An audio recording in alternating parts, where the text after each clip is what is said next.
Hi guys, I'm Bharti, your host from Startup Yoga. And today we have someone very special with us today. Lisa Brinkett is a passionate advocate for bridging the gender equality gap.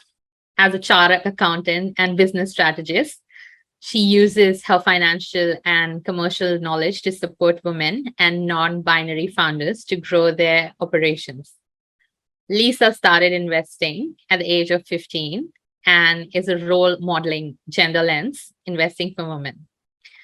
To work towards her vision, Lisa has started SheBacksMe, which is a community owned and operated venture capital firm seeking to increase financial inclusion by taking context of women and non-binary founders into account. SheBacksMe works with private investors to deploy capital to women and non-binary founders who are post-revenue with growing businesses that are capacity constrained. The investment funding provides between $10,000 to $100,000 and sees the funded business grows its top line revenue and meets existing customer demands. Welcome, Lisa. Welcome Thank to you the so show. much. Thank you for having me. I'm really looking forward to this conversation. Awesome. So let's start with some fun facts. You started investing at the age of 15. If you don't mind sharing, what I was your did. first investment? I did. I was working at McDonald's, and I saved my salary, and I attended like a free stockbroking seminar that they were holding, and I bought Woolworths shares. So I bought Woolworths shares for, I think it was $2.900 Woolworths shares for $2.95 each. Wow. And that was my first investment. And I think I sold them at about $20 quite a few years later. But that was my very first investment. And for me, it was really about seeing a whole different side of things. I mean, I think I was 16. I had to get my mum to put them in her name. And I had friends that were stacking shelves at Woolworths. And I just really loved the fact that I had just a tiny little bit of ownership of it instead. That you had to be a very smart kid at the age of 15 to be doing all that. I mean, most of the people are just trying to figure out, okay, what next? How am I going to clear this class right now? I think it was a little bit of, at that point, I think the stockbroker, certainly I was not who he was expecting to attract to his seminar. And I think he had to give me a list of stocks that were even going to be possible to buy for the $300 that I had saved. Wow. Okay. And was McDonald's your first job, or were you working even before that? I've always been perhaps a little bit entrepreneurial. I did some face painting at a market before that. Wow. That was my very first entrepreneurial activity. I bought my face paints and I set up and I did face painting for kids. And then I did McDonald's. McDonald's was my first real job. Wow. I thought might as well just ask because I have questions written starting from your first job was at the Big Four. And I'm like, okay, no, let me ask Lisa. I mean, if she invested at 15, I'm sure she's done jobs before that, you know. So Okay. Deloitte was my first job out of university. So I went to university and I did a Bachelor of Commerce, and I got accepted into Deloitte's graduate program. So that was my first role in the finance field. Now, it's a great achievement for a first job to, be a part of Deloitte. Can you tell us what should be done to get there? Like any particular skills, or everyone has to be investing at the age of 15? No, look, I think that certainly the Bachelor of Commerce and the accounting and finance is part of the pathway into a Big Four firm. And then they are really looking for people who fit and can do both the numbers and deal with the clients. And so, it's people like to work with people. So I think that there's an equal amount of time that needs to be invested in your technical skills as what there is in what in your non-technical skills and how you engage with people. And I think that that's probably where entrepreneurship and side hustles and things start to really broaden those skills, because you're out there, you're having to talk to people, and they're seen as really valuable. So I know you've already answered this, but I'm still going to ask this question to dig a little deeper. What was your school and college life like, apart from, working outside and? Yeah, good question. I was always good at school, for sure. So I enjoyed maths and science at school. I was competitive. We had ratings as to who was at the top of the class, and I was always pushing to be in the top. I did start in university doing commerce, and I went to the University of Queensland and Brisbane, and I started in a science degree. It was actually my mum who said, hey, businesses are everywhere, I think you should do a commerce degree. And so I started those two together, and then just really loved the language of business and spent more time and finished that degree. I think you were a businessman or very entrepreneur even before you started the degree, I think. Yeah, and I think we all have, I think sometimes, so my parents ran a small business, and were relatively entrepreneurial as well. And I think that did cultivate an interest for me as well. Right. Okay. Now, can you tell what skills should a person have for having an outstanding career in finance, and how to stay updated with it? Because, with time, each day, some new technology is coming in. So how does one stay updated with it?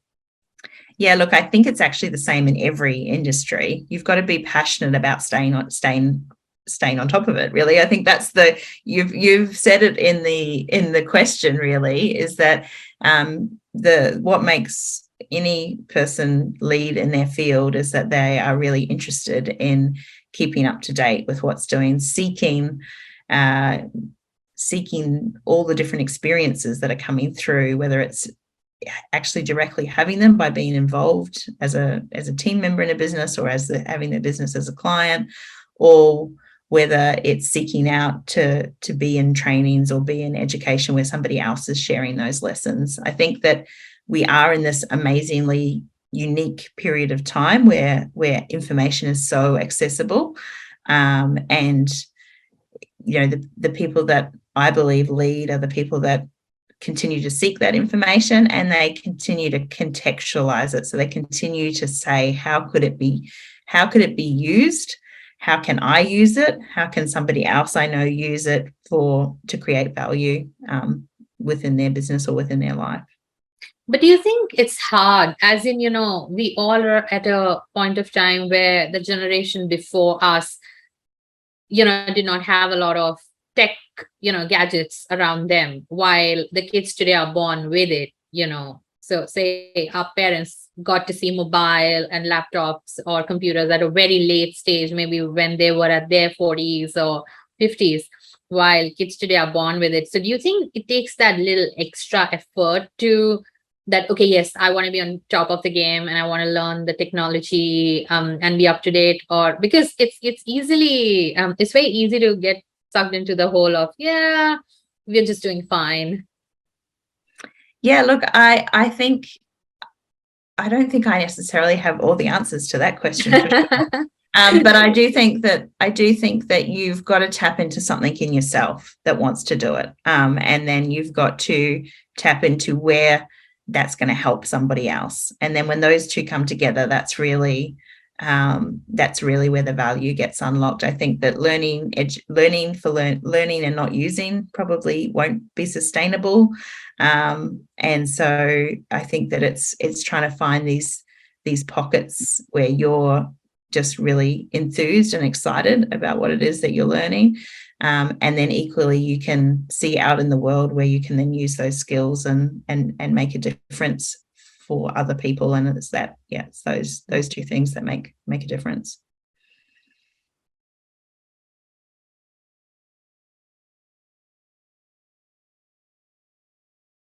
There's ambulance passing in the background. Okay. Okay. So you started an amazing venture called SheBacksMe. What is a mission, and how can startups basically articulate their value? Founders received the total of the venture capital funding. So 4% of went to women. Women-led businesses. Mixed teams, it sits a bit higher. It's about 30%. Equally, bank loans, they don't fit for a lot of early stage businesses as well. Most banks don't lend to businesses that have less than 2 years experience. And there's a whole lot of reasons why women in particular might find it difficult to access funding. Things like security. If you're if you're a single or solo parent and you've got additional caring responsibilities, it's a far greater decision potentially. Women over 50 are assessed based on the age to retirement, which cannot work as well. So we started SheBacksMe to address some of these funding and financing problems. We bring private investors together that have more flexibility for both the way that who the financing goes to and the way that it's done. What we in particular look for is businesses that are growing. They've proven that something works and they're wanting to kind of do more of what they're doing. It might mean more equipment or more inventory or more team members or an extra premise. And when they go to a bank, they may be told, you don't have 2 years of operating, or, we can't lend to you because your business income isn't there yet. And it becomes a little bit chicken and the egg, because they say, well, if I had the piece of equipment, or if I had the inventory, or if I had what I needed the money for, my business income would support the loan that I need to do. And equally, the venture capital may not be suiting them very well either, because they're not looking to be $100 million businesses. They're not looking to be unicorn or super high growth businesses. But that doesn't mean they're not a good business. It doesn't mean they're not a good investment. So that's where we fit. We particularly seek to support women and non-binary founders. And we really see that the gender equality gap. So one of the ways that we can help to fix that is if we invest in women and non-binary businesses, that helps their business grow, which means they themselves will take home more pay, which addresses the gender pay gap. We see that investing in women is a good investment, so it can help women get good returns for their own investment portfolios. And I think women retire with about a third less in terms of their investments than men. So we consider it a win-win where both sides can benefit. So how can they reach out to you, or is there any process in place where they can, like a website where they can go and apply? Absolutely. So if you're seeking funding, we definitely, you have to be Australian based, you have to be a woman or non-binary business owner. You have to have a revenue of 50,000 in the last 12 months. And you have to be looking for investment that is going to unlock more revenue for you. We have a funding application form on SheBacks.me, which is our website.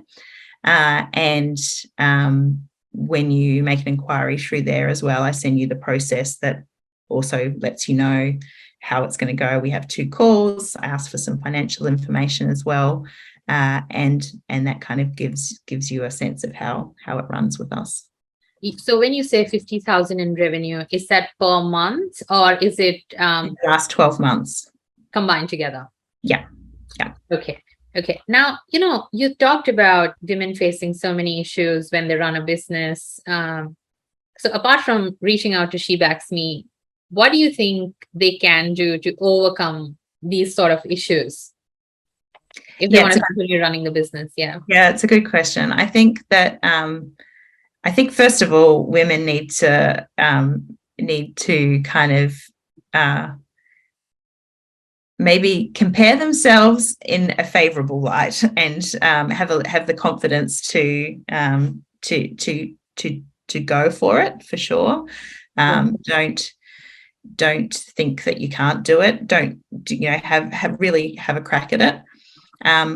I do think that the financial aspect of business is quite important. So if you're not feeling as confident about that, do seek help, do seek support, get on top of it early, and therefore stay on top of it. It will set you up to not only access more funding, but to understand your business better, and to give you a better sleep at night factor.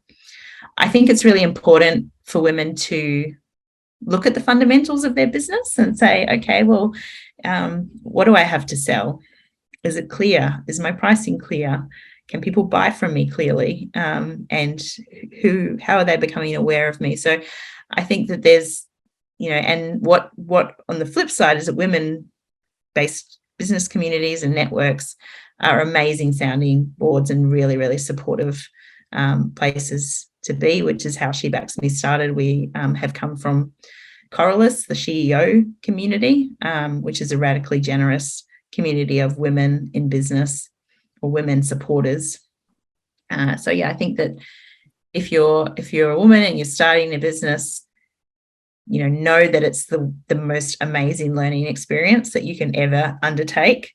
Don't neglect your financials, but do ask for help, because there's so many people out there that are just so generous with their resources, their time, their experience, their expertise, and you really you won't get a better education than starting a business.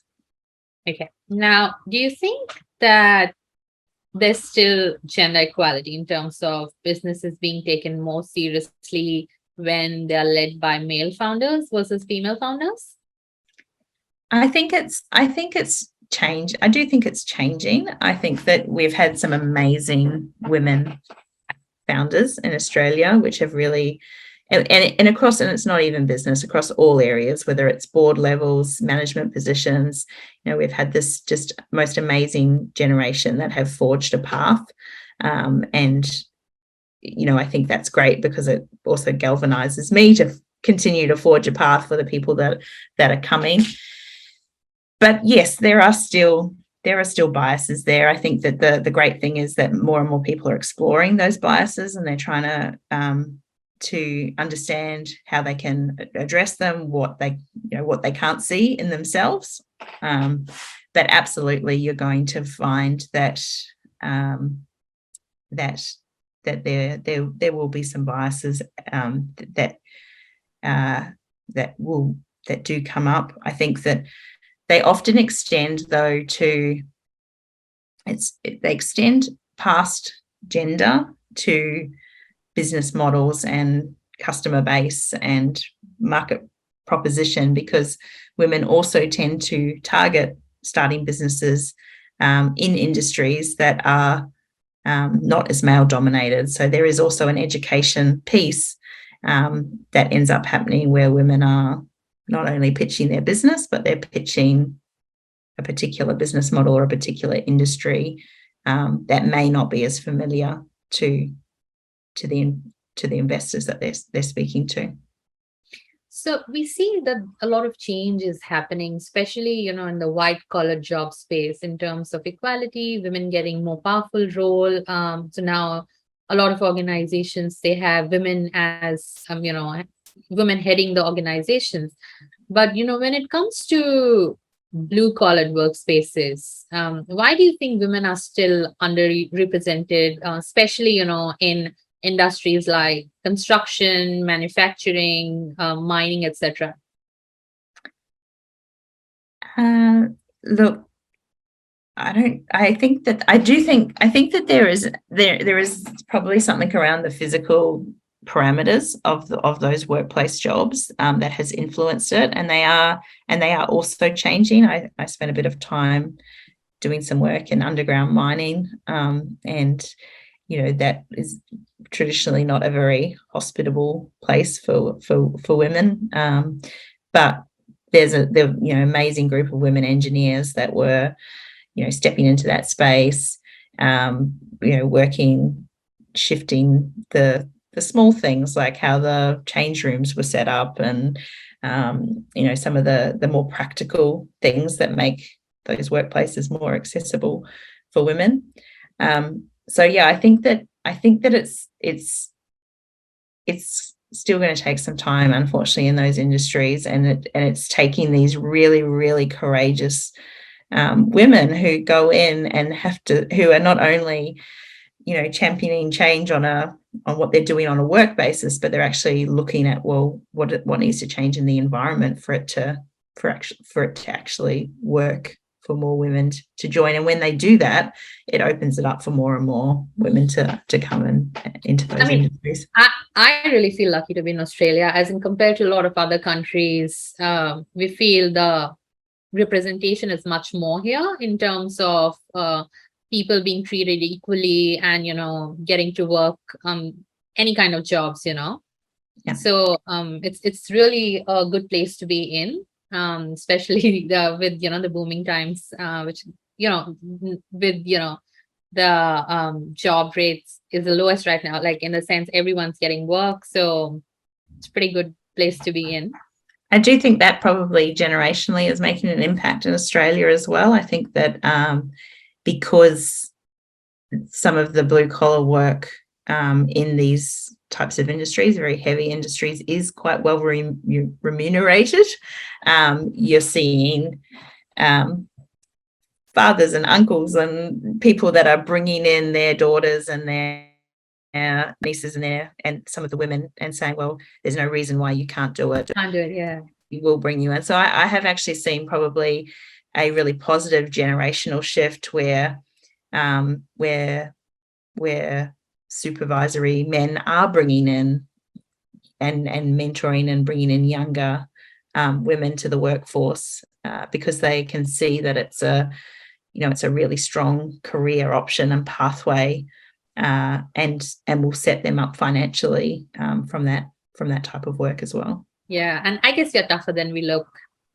We're certainly tougher than we look. I think that most of the time that stands out for sure. Yeah. Okay. Now, because you come from a finance background, please tell us how important investing in today's time is.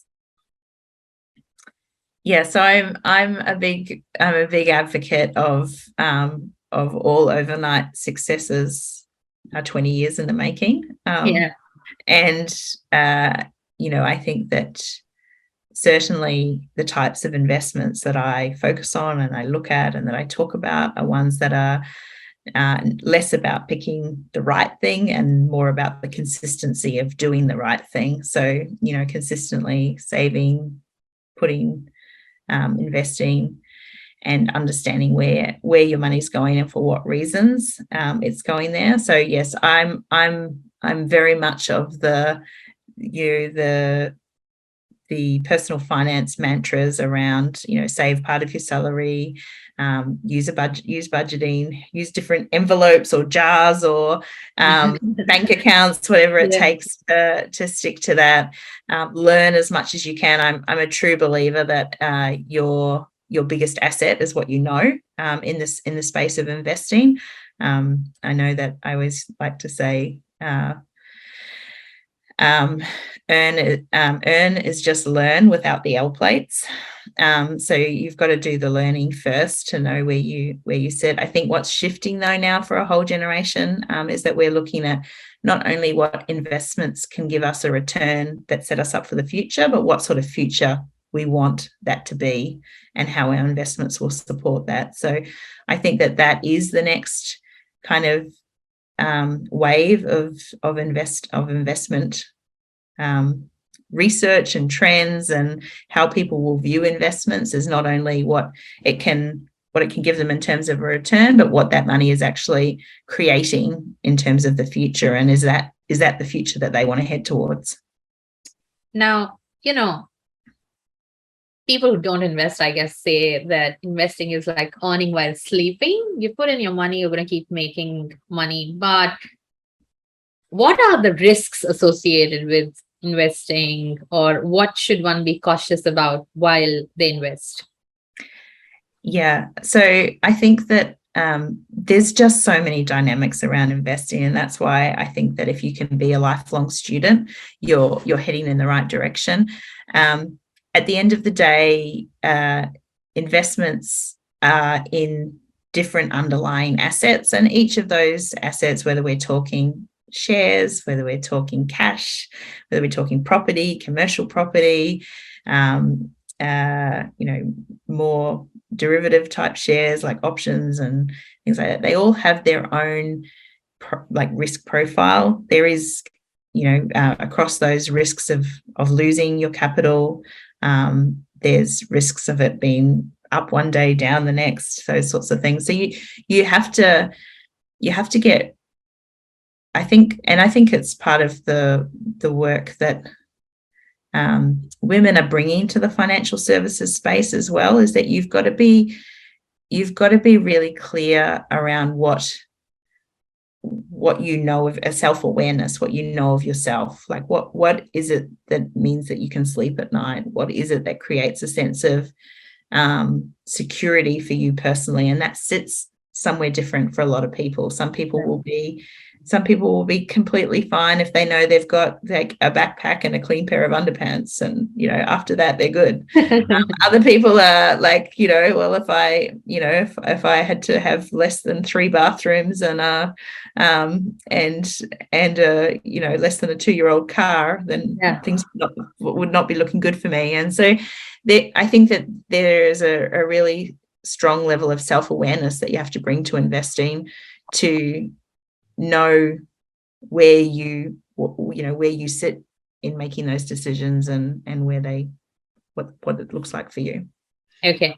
Now, because with SheBacksMe, you're wanting to help women get where they want to be. What do you think is the potential space to enter, for a woman when they're starting a business? Or, let me put it this way: what do you think are the potential upcoming industries to start business in, where they can earn good money? Yeah, it's a great question. I know you sent it to me in advance, and I feel like you've asked me, like, what is your secret recipe for making gold from scratch? How do you become the alchemist? I feel like if I knew the answer, I would probably be out there doing it. I think that what amazes me about all business owners and all entrepreneurs is that they're constantly finding these amazing opportunities, amazing niches.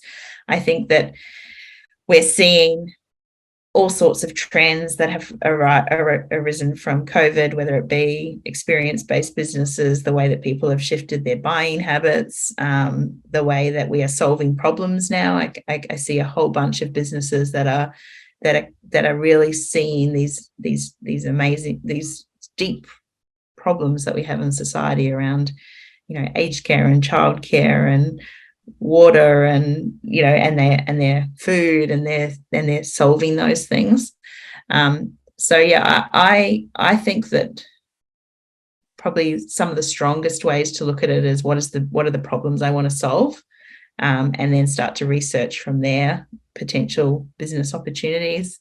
I think that they're in any area, always look for the person that is able to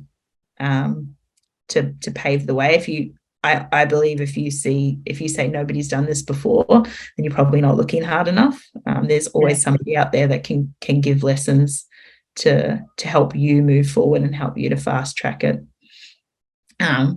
And that's a very political answer of not getting too specifics. I think other than that, I'm really intrigued by all the digital business space. So the way that we're seeing marketplaces and Amazon businesses, and so some of those really interest me as well. People that are commercializing content, so that I see some affiliate marketers. There's a lot of stuff that I'm like, wow, this is, it's really, they're often businesses that have really cracked open with technology in the last 5 to 10 years. And, recently, we've been seeing a trend. We discussed that in the SP program as well, that a lot of people started businesses after facing problems themselves, so they want to rectify those. So I guess that's the easiest way to get into a business, because the problem inside out and you just want to solve it. So it's very personally felt as well. Absolutely. And I think that the only trap that I see people falling in is that they spend more time working on the solution than going back out to talk to other people about how they found the problem. So that's the only thing that I think, I don't know if women do it a little bit more, but I often see women spending quite a bit of more time on developing the perfect solution, as opposed to hitting the pavement and talking to their potential customers around, well, what would you pay? What would you pay for it, even if it's not quite the perfect solution yet? Okay. Now, many people, especially a lot of women, are unaware how to integrate technology with their business. Can you guide what is it that they should do or they can do? Look, there are so many tools out there at the moment, and I think that I myself have become a massive fan of integrations. So I love getting one system, connecting it to the next system, trying to think about, okay, well, if I do this, what does it need? What's the next step? And how can I make it happen automatically without me being involved? I think that always the easiest way to consider technology is to write down what you're doing manually and then ask the question, could there be a way that this could be more efficient? Could there be a way that this could be automated? And in this time, there's nearly always going to be somebody that says, yes, they can. And here's the program, or here's the things that will do it. I mean, my favorites at the moment are things like Notion and Airtable for creating information. I love the way I can gather information with Google Forms and integrate it into my databases. And I love the way I can communicate with people via email marketing processes. I'm a bit of a fan of the text message services. So there are so many tools out there, but for me, it's always starting with, what do I want to do manually, and then how can I find some tools that help me to speed that up. And I have found motherhood has really forced me to get sharp on some of those tools, because I just don't have the time that I would have liked. And so it forces me to look for ways to do things better and faster, and what technology I can use to do that. I'm sure your kid teaches you a lot technology-wise as well, because I think the younger generation knows way more than we do. Yeah, absolutely. I think that it's going to be a lot of fun, actually, to be outpaced by them. Wow. Okay. So, what are the most common challenges that startup face looking at the current economic scenario? I think supporting themselves is a massive challenge. There isn't, if you're in that really early idea stage and you're between jobs and you're trying to start a business, there isn't a lot of support to keep a roof over your head and food on the table. It requires either having another job or dipping into savings. And so that's certainly a massive challenge for early stage businesses. I think having a plan that creates some commercialization, even if it's not your final product or is useful. Like, I think that potentially the people that are most drawn to entrepreneurship have the best ideas, and they want to see their idea come to reality.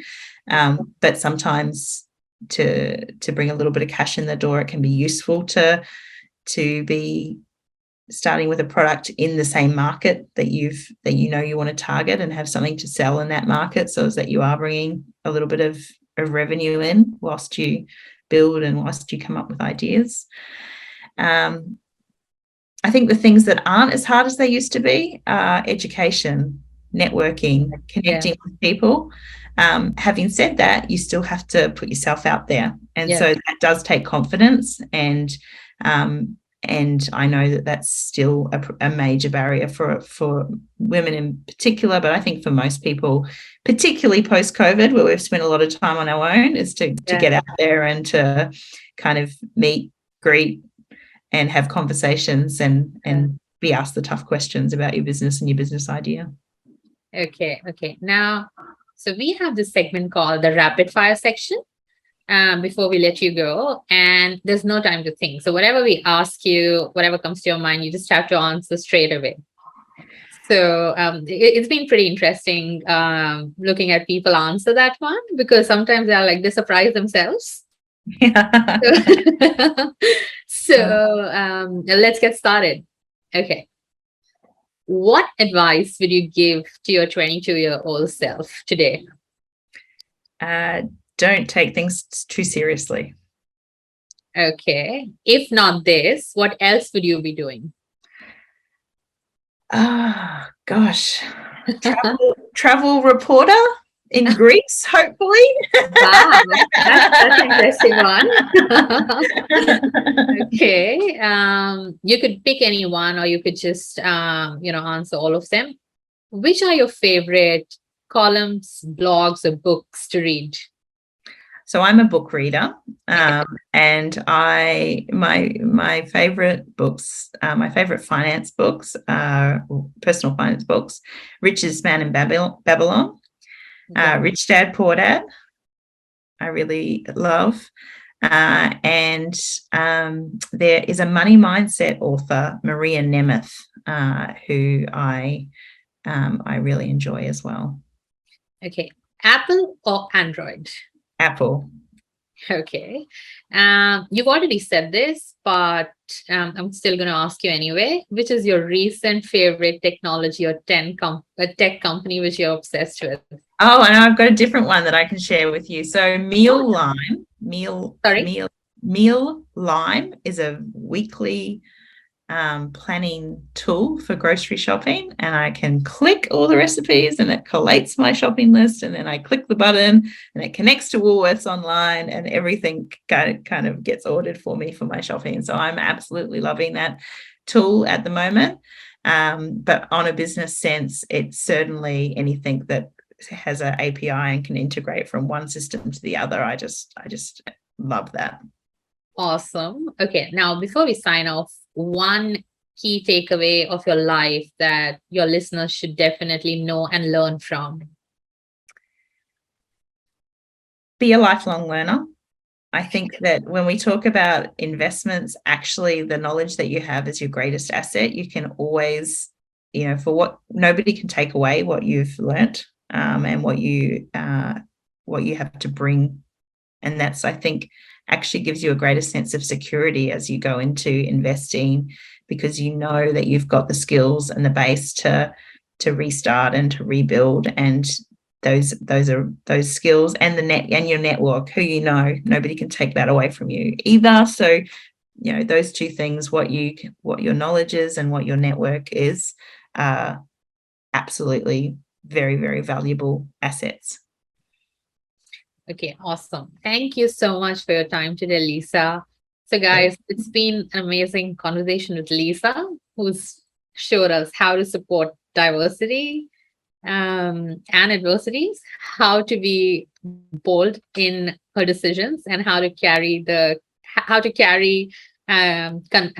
stuff with conviction to reach her goals. Thank you so much, Lisa. Thanks, Bharti. Thanks for having me. Thank you. Make sure you subscribe to our podcast channel, Startup Yoga, and we'll be back very soon with other very dynamic leader to inspire you achieve your goals. Thank you.